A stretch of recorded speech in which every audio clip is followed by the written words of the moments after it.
जगदम्ब जगदम्ब जगदम्ब जगदम्ब जगदम्ब जगदम्ब जगदम्ब छत्रपती खड्गधर कवडीमाळ चापधर वज्र तेज रुद्र। आज कॉलोनी के सभी बच्चे बहुत ही खुश थे। उनके लाडले सर उन्हें महाबलेश्वर की जंगल की सैर करवाने जो ले जाने वाले थे। फिर क्या है, सभी फटाफट तैयार होकर निकल पड़े। रास्तों में सुंदर हरियाली और अनगिनत वाटरफॉल्स, आहा, देखते ही बच्चे उछल पड़े। महाबलेश्वर का घना जंगल देखते ही सब बोल पड़े, कितना घना जंगल। उनमें से एक ने पूछा, सर यहाँ काफ़ी बारिश होती होगी ना? बच्चों को पर्यावरण और पेड़ों का महत्व पता था। ज़्यादा पेड़ मतलब ज़्यादा बारिश। हाँ बच्चों, पेड़ों के कारण बारिश तो है ही, मगर एक बड़ी महत्वपूर्ण बात है, वो है सह्याद्री रेंजेस। पर्वत शिखरों से अड़कर बादलों का पानी यही बरसता है, मगर जैसे जैसे बादल सामने जाएंगे वैसे वैसे बारिश कम होती जाती है। सर उसी को रेन शैडो एरिया कहते हैं ना? बिल्कुल सही। बच्चों, आज आप लोग जो जंगल देख रहे हो ना, सालों पहले इससे कई गुना अधिक घना जंगल था, जो जावली का जंगल इस नाम से भी जाना जाता था। सर बताइए ना उसके बारे में, क्या ये महत्वपूर्ण इलाका था? ओ माय गॉड, कितना घना जंगल। एक बार जंगल के अंदर जाओ तो रास्ता मिलना ही मुश्किल होगा। कोयना जैसी नदी, घना जंगल, पर्वत का चढ़ाव, ढलान, पार घाट, कोंडे नली घाट, रणतोंडी घाट, डवला घाट, हाथलोट और काथल खिंड। ओ माय गॉड, मतलब पूरा इलाका चारों तरफ से घिर गया हो, मानो रक्षक हो लश्कर या फौजों के लिए काफ़ी सुरक्षित स्थल। मतलब जावली का जंगल बहुत ही उपयुक्त था, इसमें तो कोई शक ही नहीं। बड़ा ही रोचक इतिहास छुपा है इस जावली के जंगल में। क्या है सर? चंद्रगुप्त मौर्य, उसका बेटा बिंदुसार और उसका बेटा सम्राट अशोक सभी बहुत ही शूर योद्धा थे। मगर ऐसा कहा जाता है कि सम्राट अशोक ने बौद्ध धर्म की दीक्षा ली और कुछ लोगों को ये पसंद नहीं आया। उन्होंने उस जगह को छोड़कर महाराष्ट्र की ओर वो सब निकल पड़े और उनके साथ और भी कुछ सिविल ऑफिसर्स भी थे। मौर्य से धीरे धीरे मोरे बन गए। छोटे छोटे मोरे मिलकर उनका बन गया यूनाइटेड स्टेट्स ऑफ जावली, मोरे। सब में जो राजा चुनाया जाता था, जो शूर, कर्तव्यनिष्ठ और साहसी होगा, उसे ही चंद्रराव करके चुना जाता था। पूरा पर्वत प्रदेश से कोंकण के समुंदर तक और रायगढ़ से विशालगढ़ तक बहुत ही बड़ा इलाका मोरों के जावली के नाम से प्रसिद्ध था। ये मुंबई गोवा हाईवे पे जो दिखता है, काफ़ी पैसा था, बहुत ही अमीर थे, क्योंकि पूरे राज्य का बाहरी देशों का व्यापार कोंकण के किनारे से ही होता था और टैक्स के रूप में उन्हें काफ़ी पैसा मिलता था। मतलब आदिल शाह के व्यापार का जितना भी पैसा था, उसका 25% मतलब 25% टैक्स सिर्फ जावली से मिलता था।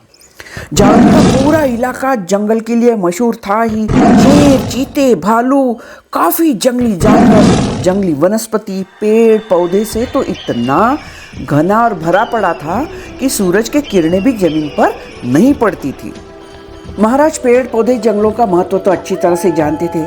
पर्यावरण के रक्षणकर्ता जो थे, अपनी एक पत्र में उन्होंने लिखाया था कि नौका या कुछ महत्वपूर्ण बना काम करने के लिए ही सिर्फ सागवान की लकड़ी का इस्तेमाल किया जाए, वो भी उसका उचित मूल्य देकर ही खरीदे। बिना वजह किसी की तरफ पेड़ काटने की अनुमति नहीं थी। सृष्टि का संतुलन ठीक रखना है तो नैसर्गिक संपत्ति का जतन तो करना ही पड़ेगा। आज हम जो ग्लोबल वार्मिंग का अनुभव कर रहे हैं ना, उसका कारण जानते हो? पूरे पृथ्वी का तापमान बढ़ते ही जा रहा है। हर एक को इस संकट के बारे में जागरूक होना चाहिए। वृक्ष लगाकर उसका ध्यान रखेंगे, यह संकल्प हमें लेना ही होगा। आज भी आपको कोंकण काफ़ी हरा भरा लगेगा। पुणे, चाकण, यहाँ पे आप देखोगे कि बनियान ट्रीज, पीपल ट्रीज, नीम ट्रीज बहुत ही ज़्यादा है। ये वृक्ष सिर्फ छांव ही नहीं देते, मगर हवा शुद्धिकरण का काम भी करते हैं। 15वीं सदी में कुछ बहमनी फौज जावली में आई थी, मगर आखिर तक उनमें से एक भी सिपाही वापस नहीं गया। क्यों? ऐसा क्या हुआ था? जावली में कुछ चुनिंदा सरदार मतलब मोरे, शिर्के, ऐसे जो मातब्बर थे, उनका इलाके पर कब्जा था। मलिक उत्तुजर मतलब अलाउद्दीन बहमनी का वजीर, उसे कोकण पर कब्जा करने के लिए भेजा गया। शिर्के और मोरे इनका इलाका था। वे शूर योद्धा भी थे। इतना घना जंगल और सह्याद्री का साथ, इसके भरोसे किसी को भी वहां युद्ध करना कठिन ही था, जीतना तो दूर की बात। मगर काफी बड़ी फौज के साथ उत्तुजर ने शिर्के पर धावा बोल दिया। हमारी फौज इतनी सी और इतने बड़े सैन्य के साथ कैसे मुकाबला करे, इसलिए शिर्के उन्हें शरण आ गए। उत्तुजर ने उन्हें जबरदस्ती मुस्लिम धर्म स्वीकारने के लिए बोल दिया। शिर्के बोले, ठीक है, मैं तो धर्म परिवर्तन कर लूँगा, मगर मैं ही क्यों, मोरे भी तो है, उन्हें भी तो इसमें संदेशा भेजता हूँ, उन्हें भी धर्म परिवर्तन करने के लिए लगाएंगे। फिर क्या, उत्तुजर खुश हुआ। हाँ ठीक है, ले चलो हमें उनके पास। चलो विशालगढ़ चलते हैं। बहमनी फौज के साथ उन शिर्के निकल पड़े। पहले 2-3 दिन तक उन्हें काफ़ी आसान रास्ते से ले गए। कुछ नहीं, ऊपर आसमान दिख रहा, ज़मीन भी ठीक ठाक थी, मगर चौथे दिन जैसे जगह से ले चले कि मानो बंदूक के नली में से निकल रहे हो। ना पानी ना खाना, सिर्फ सब दूर अंधेरा ही अंधेरा। चल चल कर थकी हुई सेना आराम करने के लिए जरा सी रुक क्या गई। सब योजना के अनुसार ही हो रहा था। शिर्के का संदेश मिलते ही मोरे अपनी फौज के साथ वहां पे आ धमके और 9-10 हजार की सेना का पूरा खत्मा कर दिया। जंगली जानवरों की आवाज पेड़ों से हवा टकराकर इतने जोर जोर से निकल रही थी, उनके सैनिक मारे तो गए मगर किसी की चीखें तक किसी को सुनाई नहीं दी। सब उसी में दब गई। इतना खतरनाक शत्रु भी जिंदा ना बच पाया। ऐसा था जावली का जंग। इधर शिवाजी महाराज के स्वराज्य विस्तार का काम काफी जोर पकड़ रहा था। मगर कहते हैं ना, अच्छा काम करना आसान नहीं होता। क्यों हम कहते हैं कि शुभा के पास मुट्ठी भर मावले थे? इसका मतलब उनके काम का विरोध करने वाले भी काफी थे, वो भी घर के कुछ रिश्तेदार। फलटन के बजाजी नाइज निंबालकर, संभाजी मोहिते, इनका विरोध देखकर शिवराय को उनके साथ युद्ध करना पड़ा। वैसे ही मोरे, वो तो आदिल शाह के जागीरदार, चंद्रराव काफी बड़े इलाके के हकदार। आदिल शाह ने उन्हें चंद्रराव करके चुना था। हशमगढ़ में मोरे का आज भी बाड़ा है। यशवंतराव मोरे, इन्हें महाराज ने मदद की थी कि चंद्रराव बनाने के और गद्दी पर बिठाने के लिए। मगर कुछ ही दिनों बाद समय में यशवंतराव बड़े ही बेरहमी से राज्य का कारोबार करने लगे। प्रजा को घमंडी राजा के कारण काफी तकलीफ होने लगी। महाराज चाहते थे कि स्वराज निर्माण के कार्य में मोरे हमें साथ दे, हमारा साथ दे।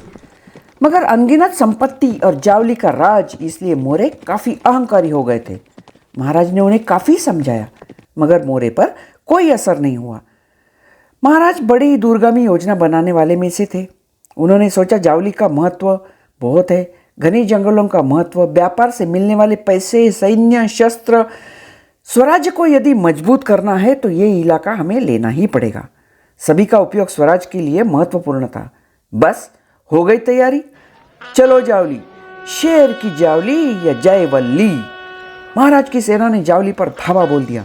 दोनों तरफ से घमासान युद्ध हुआ। आखिर शिवाजी महाराज ने जावली पर कब्जा कर लिया।